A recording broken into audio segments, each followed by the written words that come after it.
न्यायालय में मैं जा रहा हूं और जो भी न्यायालय निर्णय करेगा, जो भी फैसला करेगा वो मान्य होगा। मंत्री जी, कोई आपको कोर्ट की तरफ से आपको कोई नोटिस दिया गया है? मेरे को कोई नोटिस नहीं दिया। आप लोगों ने नोटिस दिया, कुछ पार्टी के लोगों ने नोटिस दिया कि मैं भागा हुआ हूं, इसलिए मैं जा रहा हूं। मेरे को किसी ने बुलाया नहीं, ना कोई नोटिस मिला है ना हमें। लेकिन जो प्रिंट मीडिया में, इलेक्ट्रॉनिक मीडिया में लगातार आप हमें फरार घोषित कर रहे हैं, इसलिए मैं वहाँ कोर्ट जा रहा हूँ। देखिए, तहरीर जो दी गई है वो जांच का विषय है, वो जांच करें, क्योंकि पूरी कचहरी में सीसीटीवी कैमरे लगे हुए हैं। जो आरोप लगाए गए हैं उससे पता चल जाएगा कि कौन कागज ले गया, कौन फाइल। देखिए, जो बेबुनियाद खबरें चली हैं, ये सब तो राजनीतिक साजिश हैं।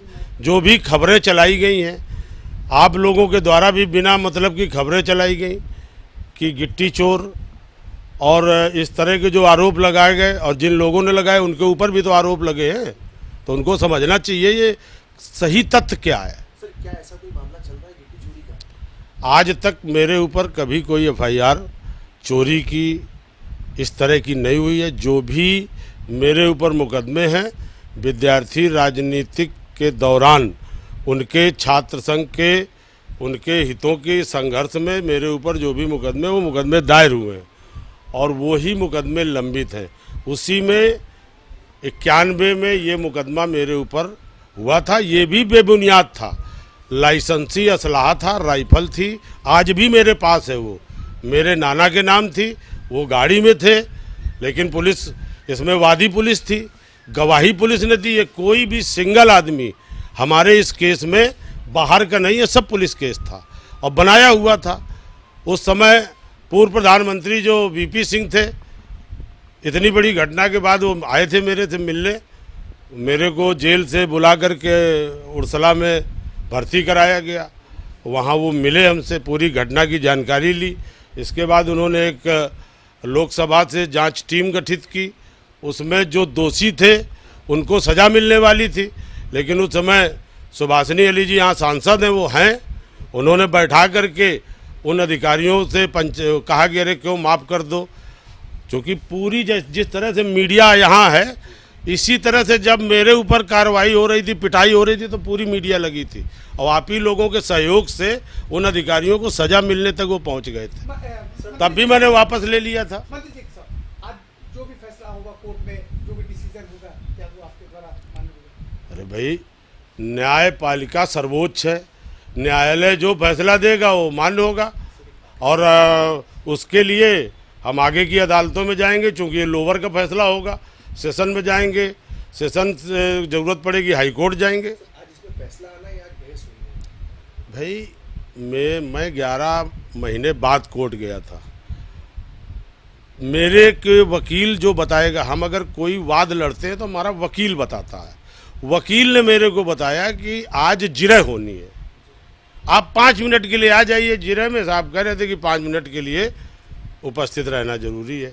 मैं वकील की बात पर 5 मिनट के लिए गया। अब वहाँ बाद में क्या घटनाक्रम हुआ, वकील ने हमसे कहा आप जाइए, हम तारीख ले लेंगे, और हमने जिरह की एप्लीकेशन दे दी है डेट बढ़ाने की। तब मैं वकील के कहने पर वहाँ से चला आया। पूरे घटनाक्रम में आपकी और प्रदेश सरकार की छवि कहीं ना कहीं धूमिल होती नजर आई, इस पर क्या किया है? देखिए, छवि धूमिल की आप लोगों ने गलत सलत घटनाएं चला करके, आप सही तथ्य रखते, आर्म्स एक्ट का मुकदमा है, आप उसको चलाते, कोई दिक्कत नहीं थी। आपने गिट्टी चोरी और इस तरह के जो चलाए हैं, अब इस पर तो अभी ये पटाक्षेप हो जाएगा, तो उस पर तो हम लोगों देखेंगे, चिन्हित करेंगे। जिन लोगों ने इस तरह की बात की उन पर ज़रूरत पड़ेगी तो हम लोग भी ट्वीट किया था और उनको सम्मानित नेता हैं, पार्टी के राष्ट्रीय अध्यक्ष भी हैं, प्रतिपक्ष के नेता हैं, मुख्यमंत्री उत्तर प्रदेश के रहे हैं, और उनको तो सही तथ्य जानकारी करके ट्वीट करना चाहिए, क्योंकि उनके ऊपर भी आरोप लगे थे।